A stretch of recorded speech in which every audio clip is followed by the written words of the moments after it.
I, female 23, was asked to sit for a date night while the parents went to a wedding yesterday. I was supposed to have a baby boy, 13 weeks old, and his sister, 2 years old, from 5 to 11 p.m. This is not my first time watching either child. Our evening went as smoothly as it could with a toddler and baby. I got them to bed by 7:30 and started putting the house back together. At 10:15 p.m., I got a text from the parents asking if I could stay until 12 a.m., and I told them that's fine and to have fun. 12:15 rolls around, and I haven't heard from the parents. I sent a text asking if they're close and didn't get a response. I can be pretty anxious, so my mind started thinking they got into an accident or something bad happened. I didn't hear from them after 5 minutes and then decided to call, but got no answer. 1 a.m. rolls around, and the baby is already woken up to feed again, and I'm just overly anxious at this point. It's 1 a.m., and I have no one to call me down. I would never assume that a late parent is just a late parent at 1 a.m., so I am just on our city's Twitter page, where they'll let you know road conditions and accidents, seeing if something happened within the last hour and a half, but nothing. 2 a.m. rolls around, and I kid you not, I have called around 15 times and received no answer from either parent. I wanted to call the police at that point, but also didn't want the kids woken up and taken out of the house at 2 a.m. I was hoping that the parents would walk in, and although I'd be angry, at least they're fine. But again, that didn't happen. At 5 a.m., I decided to call the police and report the parents missing, and I told them I couldn't keep them after having them all night. The police showed up at 5:22 a.m. and took a statement from me. I was asked for the parents' numbers, and the police asked if I could stay with the kids until they could figure out what exactly they're going to do. At this point, the neighbors are outside, and the woman directly next door told me she could stay with them. But I didn't know their relationship to her, so I told her I'd wait with the kids for a bit. At freaking 5:48 a.m., they roll up and are greeted by the police. The mom ran into the house thinking something had happened to the kids and sighed when she saw they were there. Our phones died, and we didn't know how to get home from the venue, is what she said to me, and I was fuming. I called them irresponsible and the shittiest parents I've ever worked for. I demanded she pay me on the spot, and I left. I got a super long message about how this is my job, and I'm a huge jerk for disrespecting them and calling the police. She felt like I could have left them with the neighbors or called the emergency contacts, not the police. Am I the idiot? Edit, I meant 12 a.m. and not 12 p.m. I was only supposed to stay an extra hour. Emergency contacts are mom's parents who are a 6-hour plane ride away, their pediatrician's office, and 911. I felt like 911 would be the best in this case. The wedding was a friend of the dad, so I just don't see how they'd be able to contact anyone there. Now, for a few comments before the update. Comment 1. That story does not add up in the slightest. Okay, let's be generous and say both their phones died. Did nobody at the venue have a charger? Was there no gas station around that sold one? Would nobody lend them a phone to call and check on their kids and babysitter? Way too many things had to happen to lead up to 6 a.m. without contact. Absolutely not the idiot, and you were more patient than I would have been. I might give them an hour or so, but after that, with no response or explanation, I am going to assume something is wrong and be contacting emergency personnel. Comment 2. Not the idiot. You actually did the right and safest thing. Also, it's 2024. Who in this day and age doesn't have either a portable charger or a car phone charger? They are parents. They should have been prepared for their phone dying. Also, they got lost for that long? No idiots here. Something fishy there, in my opinion. Wipe your hands of them. You didn't do anything wrong. Now for the update, thanks for sticking around for more of my saga. So after that whole mess with the parents coming home late, you'd think things would calm down, right? Wrong. A couple of days later, I'm at the grocery store minding my own business when who do I see? The mom from the other night. She's there with her kids and she spots me. I try to avoid her, but she comes right up to me, all smiles like nothing happened. She starts apologizing, saying she was out of line and that she understands why I did what I did. I'm skeptical, but she seems sincere. She even hands me an envelope with extra cash as an apology. I'm thinking maybe this is over, but boy, was I wrong. Later that day, I get a call from a friend who works at the local daycare. She tells me that the mom has been spreading rumors about me, saying I'm an unreliable sitter and that I overreacted that night. My friend knows me, so she didn't believe it. but it's a small town and word gets around fast. I'm starting to lose babysitting gigs because of her. I'm fuming, but I decide to confront her. I go to her house and we have it out right there on her front lawn. Neighbors are watching and it's a whole scene. I tell her that her lies are costing me my reputation and my income. She just shrugs and says it's my fault for involving the police. I'm so angry I can barely see straight. But I know I need to be smart about this. I go home and start gathering evidence. I have the text messages from that night, the extra cash she gave me at the grocery store, and I even have a recording of her apology because I had a feeling I might need it. I take everything to a family friend who's a lawyer, and he agrees to help me send her a cease and desist letter. It's not much, but it's a start. The next day I get a call from the dad. He's furious about the letter and threatens to sue me for defamation. I can't believe it. I'm the one being defamed and now they want to sue me. The lawyer says not to worry, that they don't have a leg to stand on, but it's still stressful. Just when I think things can't get any worse, I get a call from the police. They tell me that the parents have been under investigation for a while now for other issues, and my call that night helped them build their case. They ask me to testify if it goes to court. I agree, but I'm nervous about the whole thing. The aftermath is pretty up and down. The parents end up getting charged with neglect and a few other things. The kids are taken by Child Protective Services, and the whole town is talking about it. I feel bad for the kids, but at least they're safe now. In the end, I cut off all contact with the parents. I block their numbers, their social media, everything. I can't have people like that in my life. It's been a rough few days, but I'm starting to pick up more babysitting jobs again, and my reputation is slowly being repaired. Thanks for reading. My dad ignored my pain and chose his new wife's daughter over me. So I bonded with Grandpa and showed him what real family looks like. After my dad married Jane 7 years ago, he started to get really involved in her daughter Amy's life. I, a 15-year-old female, felt left out. My life had been really difficult up to then, and I was struggling with everything. I had lost my mom 2 years before, and I also suffered a brain injury. I was grieving the loss of a lot of memories of my mom. I was recovering, and my dad was distracted with Jane. It was tough, but then my dad got along with Amy so much better, and he always seemed more into the time he spent with her than the time he spent with me. He also shared more of his own interests with her. He took her to special places he adored that he never took me to, and I wanted to go. He shared with her stuff he didn't share with me. I was jealous and I was hurt. I tried to explain to my dad, but he told me it was selfish to want to keep him to myself and to leave Amy without a dad. He said her dad didn't want to know her, so he needed to fill that role for her.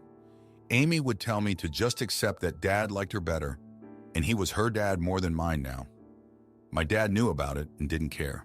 He did spend time with me, but it was stuff I liked, and he'd act like it was the biggest burden to spend time with me. He fell asleep a few times, and he would zone out a lot and leave me to do things alone, even though he was physically there. My grandpa, my dad's dad, noticed, and he started spending more time with me and creating a bond with me that we didn't have before. My dad isn't that close to his dad, but Grandpa has been the best. He even loved my mom, and he told me how sad it made him when my parents divorced.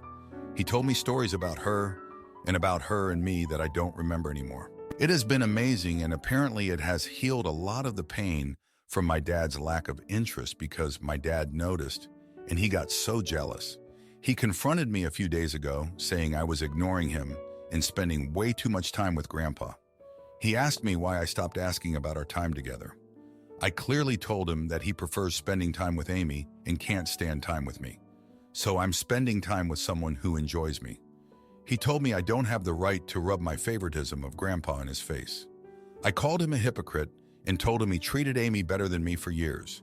He showed favoritism to her, opened up to her, and shared with her in a way he never did with me. And it wasn't okay.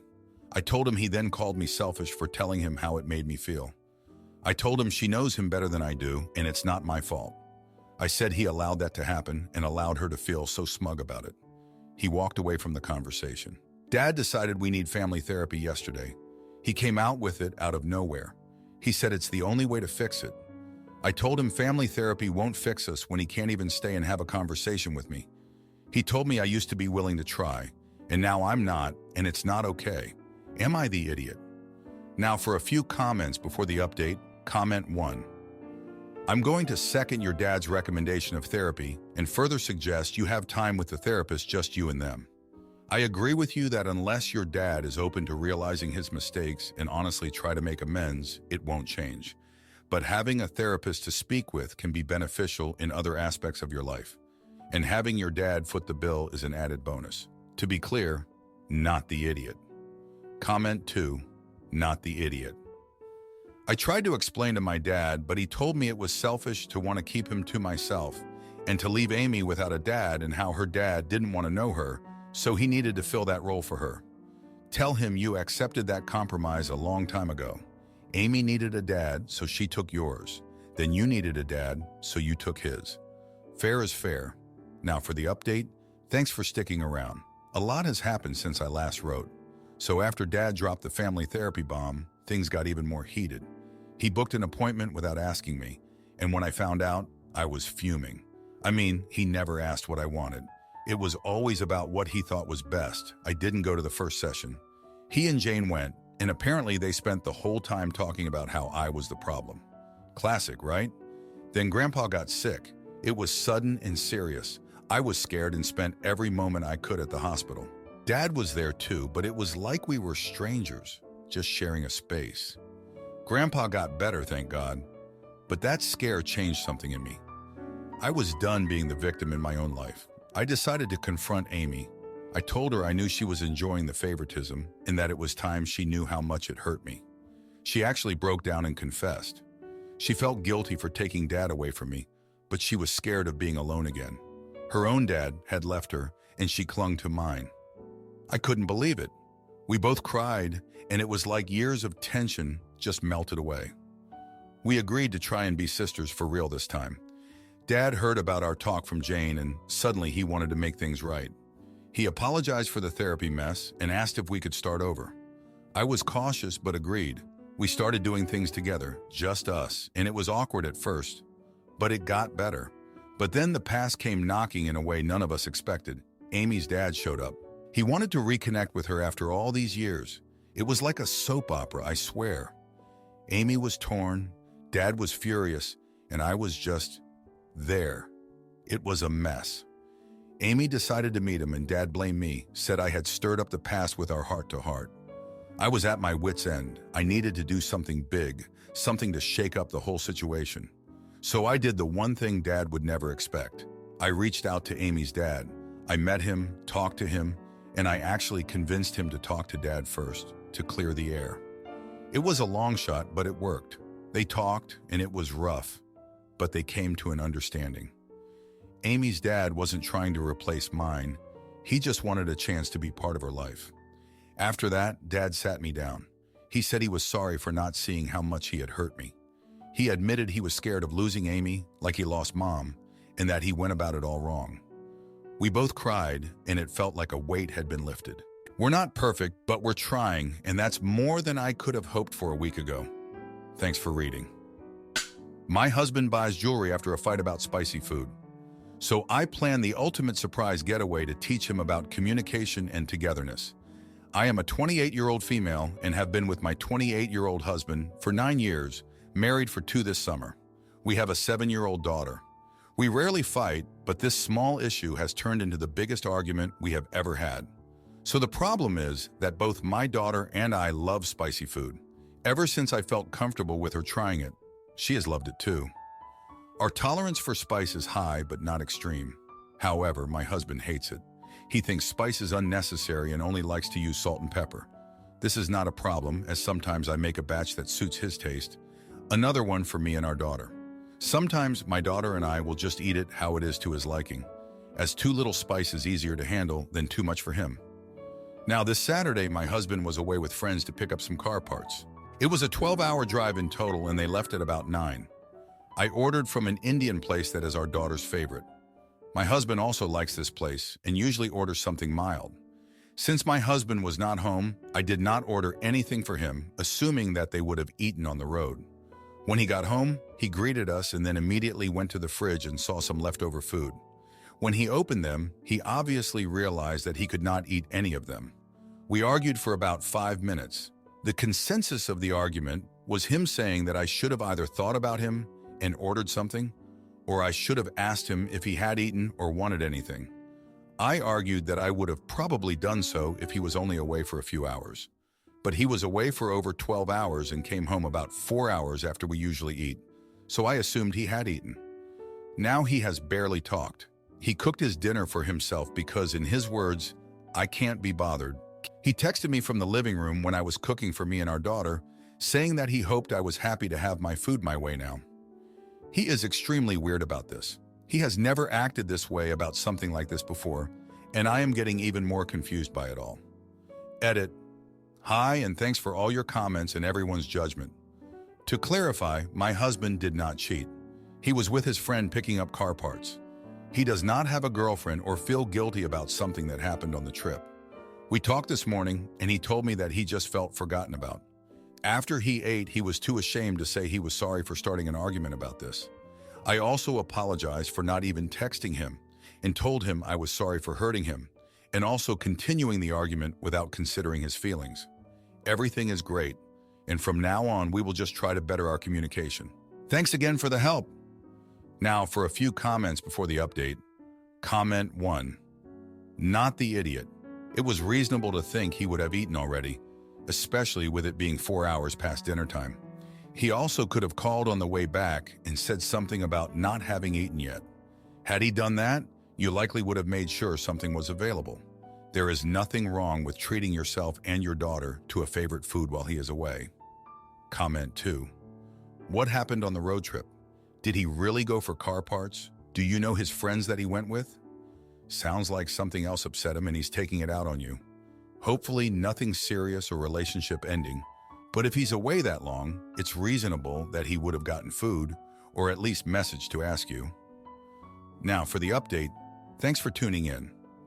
So after that whole spicy food mess, things got even weirder. My husband started doing his own grocery shopping, separate from what I'd buy for me and our daughter. It was like he was building a wall, one can of bland soup at a time. I tried to talk to him about it, but he just shrugged and say he was making sure he had food he liked. Then out of nowhere, he announced he was going on a business trip. He's never had to travel for work before, so it caught me off guard. He packed a small suitcase and left without much of an explanation. I was left with our daughter, trying to figure out what was going on. Meanwhile, my daughter's been asking about her dad every day. She doesn't understand why he's acting so distant. I've been trying to keep things normal for her, but it's tough. We've been sticking to our routine, but there's this big dad-shaped hole in everything we do. A few days into his trip, I got a call from my sister. She said she saw my husband in town, which made no sense. He was supposed to be out of state. I confronted him over the phone and he got defensive, saying his trip got cut short and he was just grabbing some food before heading home. When he finally came back, things were tense. We barely spoke, and when we did, it was just small talk. It felt like we were strangers living in the same house. I was worried about what all this was doing to our daughter. She's a smart kid and picks up on everything. Then, yesterday, I found a receipt in his jacket for a jewelry store. It was for a bracelet, the kind you definitely not buy for yourself. My mind was racing. Was he seeing someone else? I couldn't shake the feeling that something was off. I decided to confront him. I waited until our daughter was at a friend's house and laid the receipt out on the table. He walked in, saw it, and his face went white. He sat down and told me it was for me, a surprise to make up for the argument and everything that had happened since. I didn't know what to think. I was relieved, angry, and confused all at once. We talked for hours about the food argument, the trip, the distance between us. It turned out he felt like I didn't need him anymore, that me and our daughter were in our own little world of spicy food and he was just on the outside. We both cried a bit, and it felt like we finally broke through some wall that had been building up. We agreed to start fresh, to communicate better, and to make sure we're all feeling included in our family. So things are looking up. We're planning a weekend getaway, just the three of us, to reconnect. It's been a rough week, but I'm hopeful we're on the right track now. Thanks for sticking with me through this. If you like this video, you'll probably like these too. Also, while you're here, please consider subscribing. It's your support that keeps this channel alive and allows me to make better and longer videos. Have a great day.